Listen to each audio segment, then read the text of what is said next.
week, and some things that are going to come online pretty quickly after we get a business and economic development director online. That's going to allow for some outreach that maybe will take care of some of the problems that Christy was referencing in making sure that we're doing outreach to property owners over there or developers that are already engaged. All of this is items that are on the radar. I agree. And being worked towards. And they need to be. Yeah. So. And that's what I was talking about, the outreach. And I think that it's important. Having a business economic development director is important. Don't get me wrong.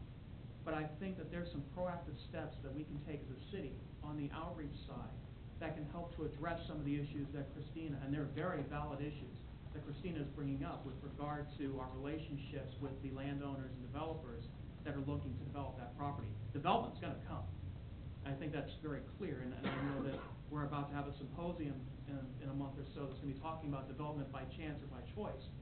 I think we need to choose as a city to make an unmistakable statement to developers and landowners that, hey, we're interested in the future of your property and we're interested in building a partnership.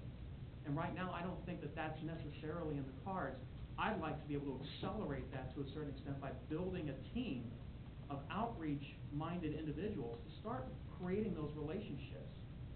Irregardless of what happens with the economic development director, I think we need to start getting into that process sooner rather than later. I don't know if we have a lot of time to wait on that. I mean... So we have 2 meetings scheduled, right? I mean, everybody's aware of those.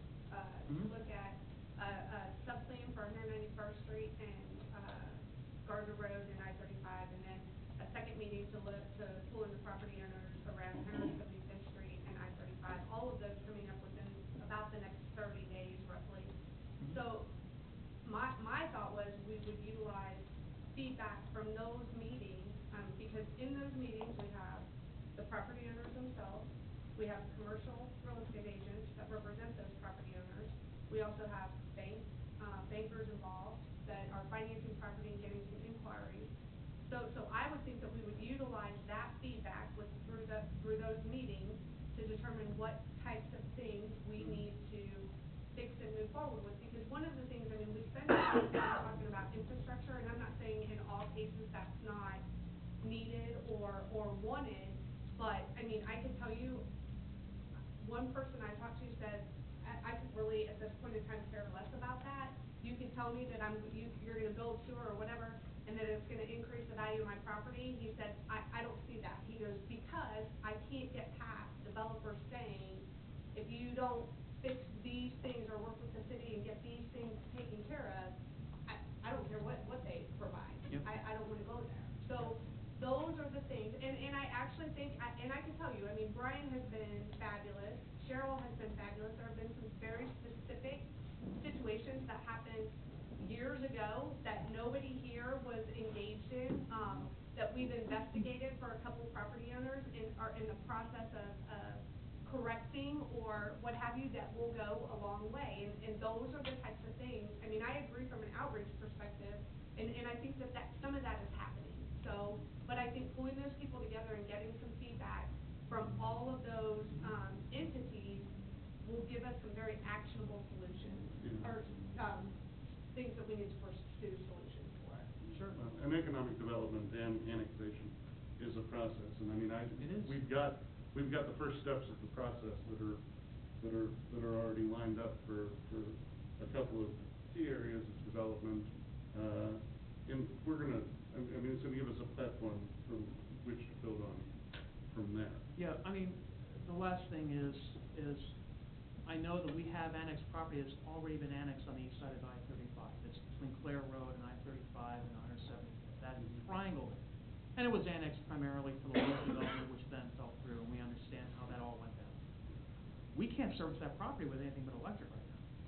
I mean, if there's going to be a developer that comes in and develops that property, we still got to run wastewater at a minimum. And it's going to take it's a multi-year process to get that done. You don't do it in 6 months. You have to go through the permits and go through the state regulatory boards and everything else to get that done. Same thing with water.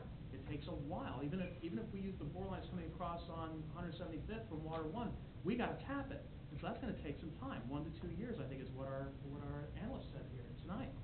And so I'm saying, if we've got a vision to do something on that side of the interstate, we need to start ahead of the curve and not necessarily waiting for, a lot of that stuff to happen, because we've got annexed property over there we gotta service. But So- it sounds like you're proposing if we build it, they will come type of strategy. No, I'm saying if we want to have a presence on the other side of I-35, we've gotta build it. But I think that is, I think that's a question, so is it that It's going to we- come, regardless. Right, but do we build it, or do you wait for somebody to buy it and you say, and the cost goes to them? I mean, that's the age-old argument. That's a vision of- And then that's a vision of how hard policy, do not you do it? question. And I think that's a discussion that we have to have. Absolutely. I mean, we're not gonna resolve it tonight, and No. I definitely think that, there's a lot of public input that would be provided on how you approach that, because I think there's some lessons learned from the past. Yes. Where we've done some of that and it hasn't panned out. And I mean, there's just, that to me is a very valid discussion, but it's also one that I think we should dedicate quite a bit of time Yeah, to. well, I-35 is a national arterial, the development's going to come, it's a matter of whether Gardner is going to want to be a part of it or not. And that's what it comes down to for me. So let me ask a clarified question on that too, because, and Cheryl, I mean, I think we've had some conversations about that before, but I'd be interested. So if we go ahead and put utilities across I-35, into land that is not annexed to us today, that does not force those property owners. No. I mean, so that's another thing. I mean, we can do some of that stuff, but it's how much of a chance do you wanna take to do that? I mean, that's another risk that we need to assess.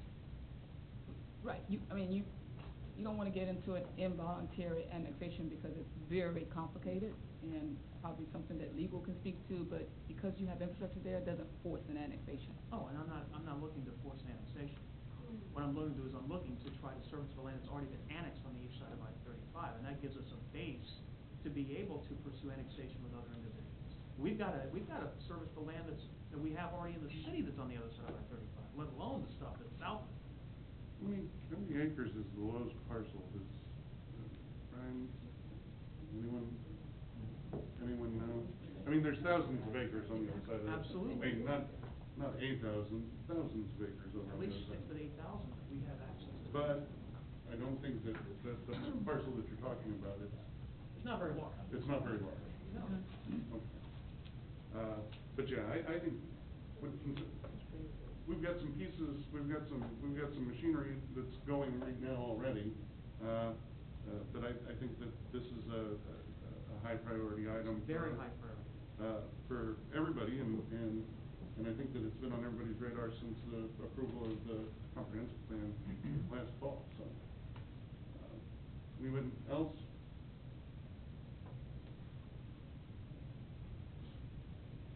Well, I forgot to, I don't think I got you done this enough when it comes to executive session, adjournments.